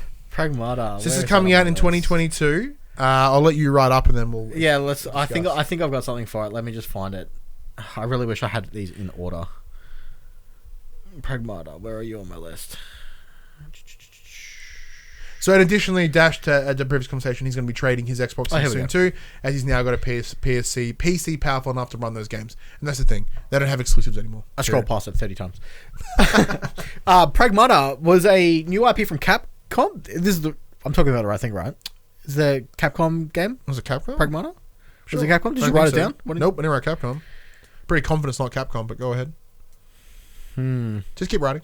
Okay, so I've got yeah, I've definitely got Capcom written here. It has announced a brand new IP called Pragmata coming to PlayStation 5 in the year 2022. The trailer gave not much away, but it appears to revolve around space as an astronaut takes a little girl to the moon. Is that the right one? Yes, Have I got the right one? Oh, maybe it is Capcom then. Oh, I don't think there was a Capcom splash. Cool. But yeah, so I did a little, Pragmata is Capcom. Thank you. Cool. Look, Mr. Mullet coming in here with the. Also, I was like, can I just point this out? Worried. I'm like, did I screw this up? Fuck all this PC PlayStation console discussion right now. Can we get a shout out in the chat for the Mullet Show? Today is his birthday. Happy birthday! Happy birthday to the Mullet. We love you dearly in this house. I love you very much, and my son loves you too, and my wife. We're big fans. Big fans of the Mullet Show. Happy birthday! Yeah, this didn't do much for me. I'm not a big space guy. It did look interesting. I think I'm trying to remember. Is this the one that was this the one that I thought was Crisis? Yeah, I had someone at work go, is that a new Kojima thing? I'm like, no. So you're the an trailer did like astronaut. nothing. Yeah, You're in this. You're in this cityscape, and you see like this robot-looking girl. Yeah, this is definitely the one. I'm like, is this Crisis? And then there's a cat that's like not a cat. I'm like, okay. And then there's a sky that looks, and then like an LED screen that wigs out, and a fucking satellite comes through it. Next thing you know, he's on the moon. I don't know. And at the end, it's like, what's that? It's Earth, but Earth, not how you normally see it one way. It was upside down, and Australia was there. And I was like, fucking day for putting it upside down. Australia's on top. I'm like, yeah, Australia, not down under anymore, you bastards. He's like, freedom. I'm like, ew, what the fuck is this? I got no idea. It said almost nothing. I mean, UIPs are always cool, and they're always hard to kind of show off. Yeah, it's always like you don't want to be like Mr. Exposition and just like talk about everything the game has. So it's a little teaser, and look, it got my attention enough for me to go, okay. Actually, I'm gonna put Resident Evil 7 back on there. I did rebuy it to want to play it again. So, I'm adding Resident Evil 7 to my Betson's get done before PS5. Just because I can. The big one. Last. Oh, before they do the console reveal, which we'll get to in just a minute. Horizon 2. Not called that. Horizon Forbidden West. So here it is. You have a write up, or do you want me to start talking? A little bit. Very, very small. So, the trailer shows Aloy embarking on an all-new adventure filled with robo-dinos and some of the most vibrant grass I've ever seen. Yeah, so... The trailer went for, 3.5 minutes? Yeah, it was beautiful. Showed off some, nice ray tracing stuff. Yeah, some massive vistas. So, really vibrant colors, massive vistas. It showed... a lot of animals, real animals, stingrays and pelicans and shit. I was really upset that hermit crab didn't have, a mechanical eye or something to be See, because I've been playing, because I've been wanting to replay. Okay, I gotta put Horizon Zero on. I think I made a joke. I'm thinking about picking this up. I think it's currently $18 on the Aussie store because it's on sale. Get the complete edition. With the complete edition. Let's play it together, brother. Great. I'm glad it's not Horizon 2. It's Horizon Forbidden West. Obviously, the first one being Horizon Zero Dawn. Yep. So subtitles, not numbers. Awesome. It looks so good. It does. So yeah. So in short, post the events of the first game, obviously. Yeah. Looks like there's been some time. Life is coming back, traditional life. The second I heard that voice, I'm like, that's fucking Aloy. Because I've been having played it recently, I knew as Ashley Johnson. I knew Ashley Johnson's voice in a half. I think I made the corny joke of till we finally get to play as Beloy. You chuckled a little bit. It was worth it. It caught me off guard. I thought it was fantastic. Nailed it. So yeah. Ashley Birch, thank you, Puck. I get them two mixed up, and even though they're not even close to the same person. Because Ashley Johnson, I'm pretty sure, does Ellie, and Ashley Birch is married to Troy Baker, I think, and they have a kid or something. I don't know. It's all mixed up. Could be Ashley Johnson from. I fucking know. It's confusing. The same 6 names, not even the same 3 names appear in games, and I get them all mixed up. Heard the voice, awesome. We see. Yes, Tiny Tina. What? He's referencing another character that she voices. Yeah, there's a little hermit crab pokes a pustule on a fish. I'm like, oh, good crabs. I'm so glad they showed Horizon, man. Yeah. It didn't have a date. No date. There was no date, so I don't think it's going to be launched. Yeah. Unfortunately, I think I heard both you and Dash going launch, because date launch, but I don't think there was. No. I'm doubling down on my March 2020. Yeah. Or at least around that time, because that's when it launched first. Yeah, February, March is a good time. That's 4 years post-release. I think that'd be a good idea. So we see the robo creatures are still around, and there looks to be this new red or organic thing sort of taking over the world. Which, not big spoilers. We'll avoid spoilers for the first game. But, we are seeing spoilers. It takes place in our world. Right? Done. It's just X amount of years later. So we get to see the San Fran Bridge and a bunch of locations that are real world locations. Parks, I thought it was a graphical upgrade to the corruption in the first one. Could be. But I got more of an organic feel to it compared to what was in the first. Because when you see other robos attacking other robos, because this is attacking life, outside of robos. So that's.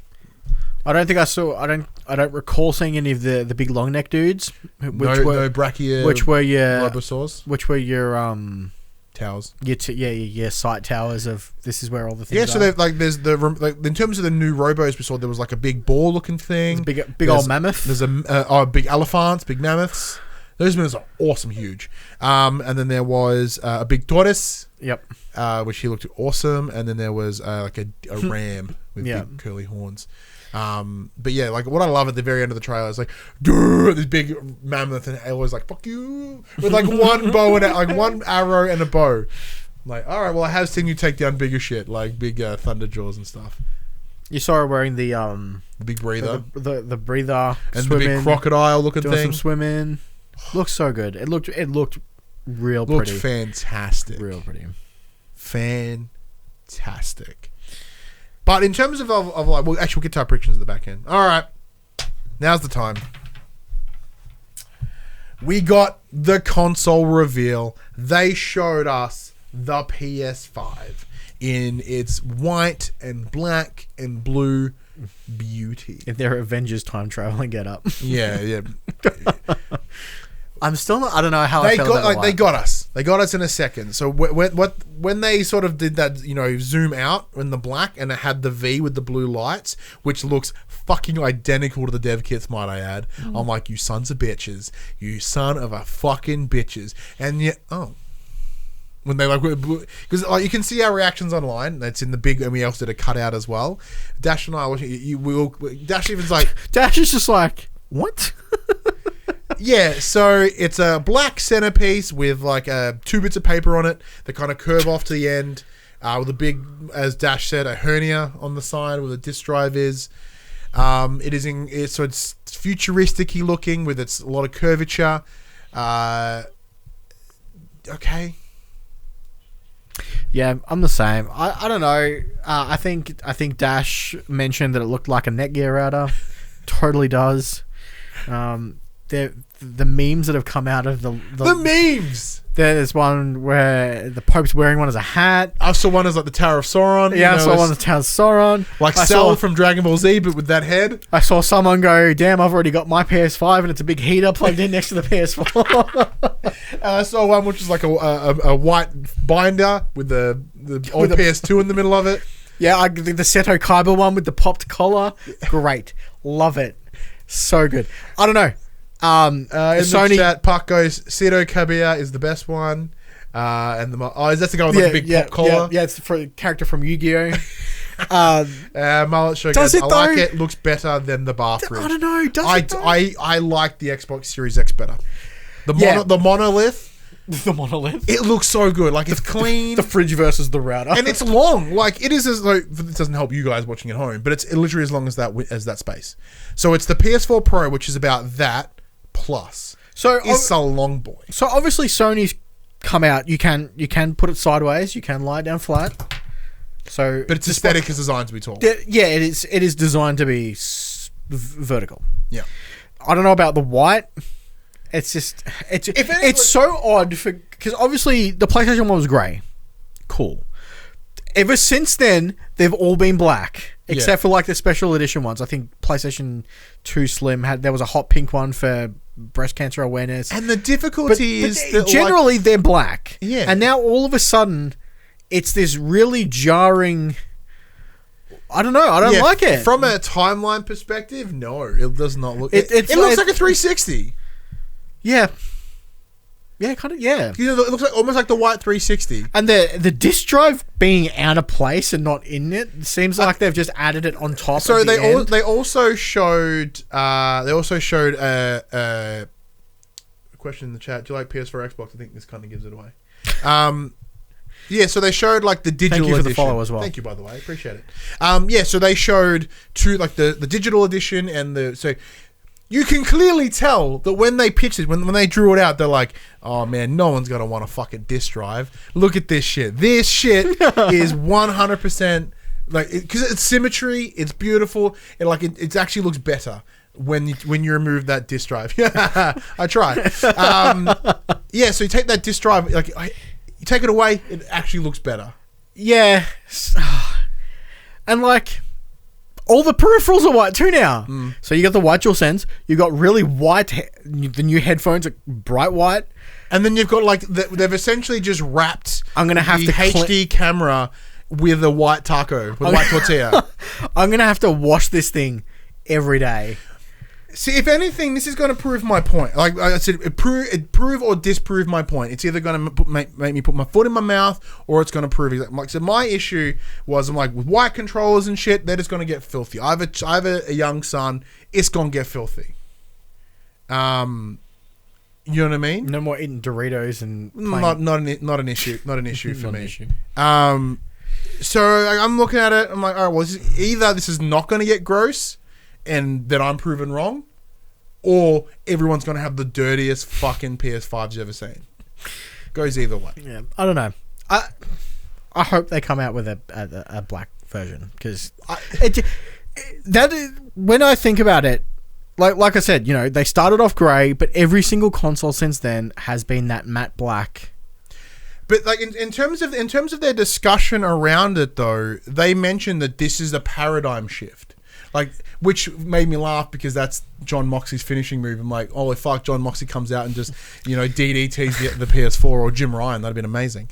But no, like I think that's what they're going for. They want it to look staggeringly different from the previous things. Like, this is a massive change. Why though? Like, I don't understand.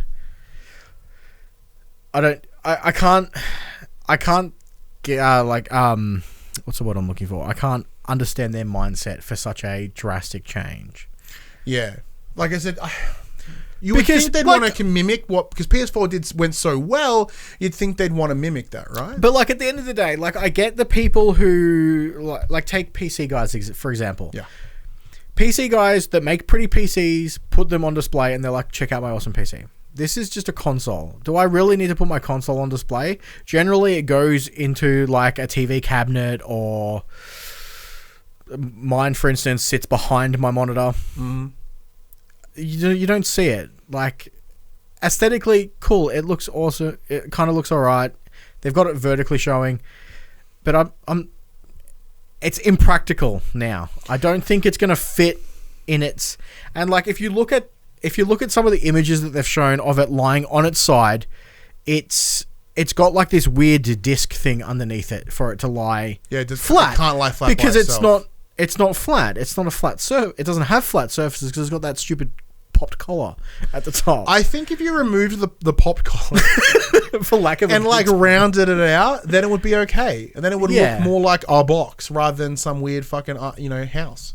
Like, I think if you sort of shaved off those corners, it would look a little bit tighter. I think, and you would still be able to get that stand-up aesthetic, but like without that. And of course, a good friend of the show, Ethan, from Tag Mods, he's a console modifier, messaged me minutes after. He's like, so, what can we do with this? So he's already got plans to pull it apart and repaint it. I assume he's gonna have a good time. Yeah. But that's it. That brought us all the way through the PS5 reveal event, and solidified our points. I thought it was very tight. I thought it was great. They showed an incredible range of games. To sort of showcase, okay, these are for your big hardcore, these are your third-person actions, these are your kids, more family-friendly games with like Ratchet and like Bugsnax and stuff like that. So they showed enough of the little small things to sort of hit almost every demographic here. Yeah, they had apart from fighting games, there was no fighting game, but other than that, like they pretty much hit all the beats. Yeah. So, I think it was, like I said at the start, it was a very well-rounded show. I liked that it showed so many indie games. I thought that was really good. It showed a lot of the big name first-party stuff. We got our Horizons, we got our Spoods, got our Ratchets.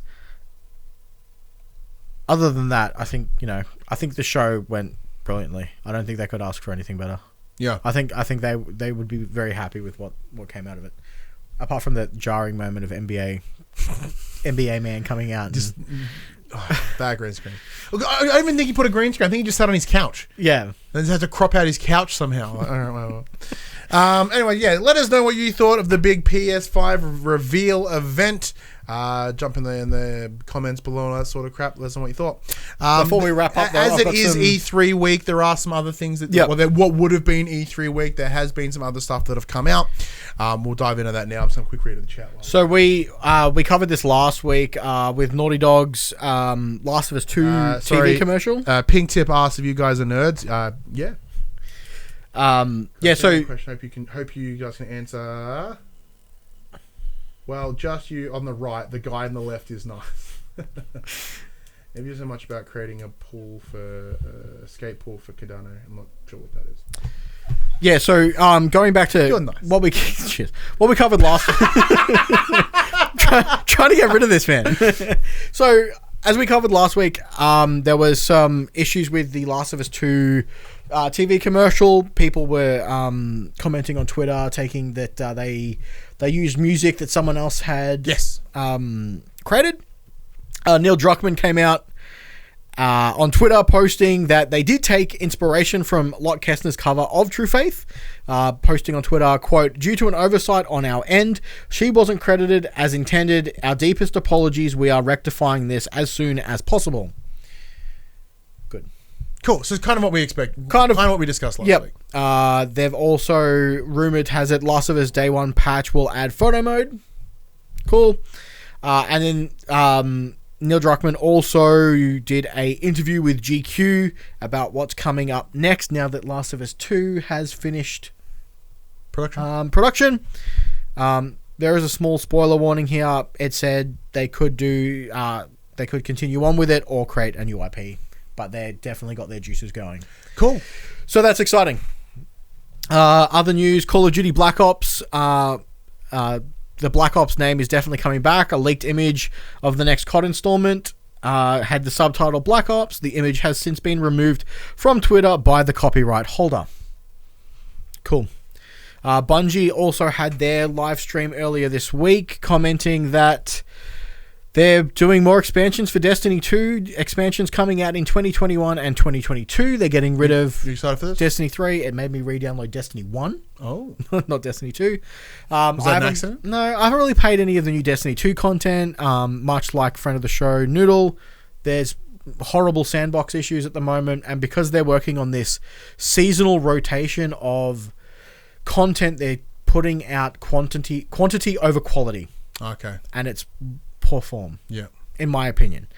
So during the Reveal Live event, Luke Smith spoke about how the team doesn't want to start from scratch with the third installment, instead wishing to repurpose older content alongside new areas. Destiny Beyond Light confirmed for this year, 22nd of September. They're adding a new element called Stasis, and we finally get to see the new villains and the darkness.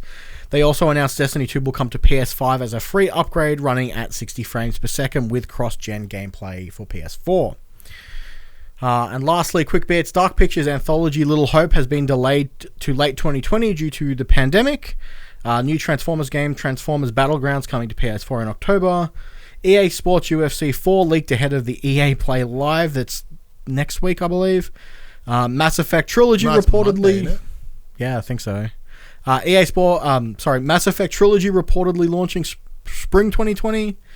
PlayStation 5 got its own custom hashtag on Twitter with the DualSense. I'm having fun with that. And Star Wars Squadrons revealed. Trailer coming tomorrow. Yeah, what the hell? Monday.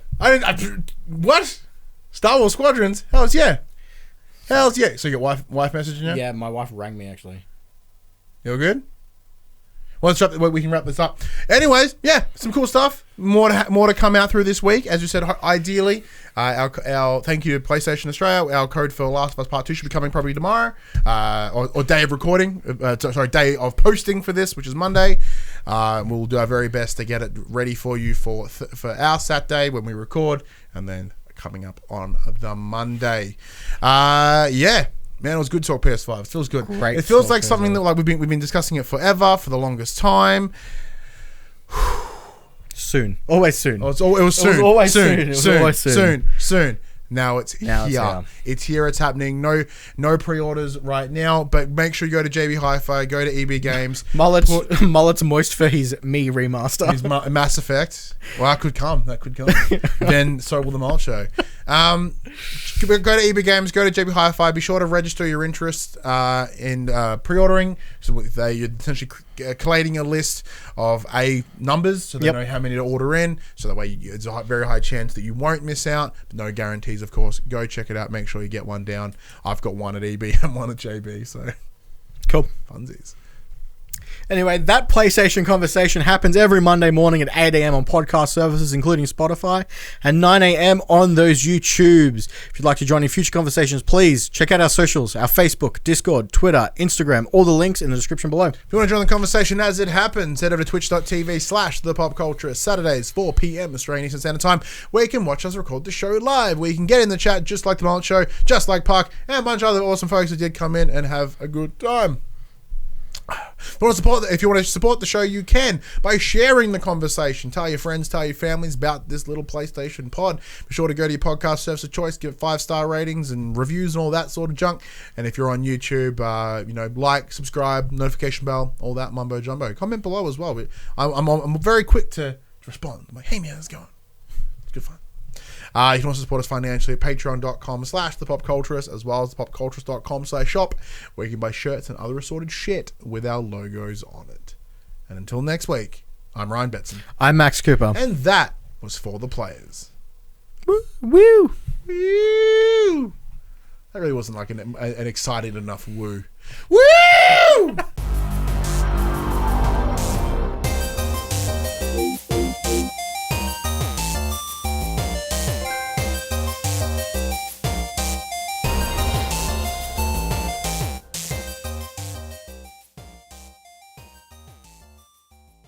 For the players, the Pop Culturist PlayStation podcast is fan-supported at patreon.com/thepopculturist. And we'd like to thank our Patreon producers and our Patreon founders for their kindness, their support, and their generosity.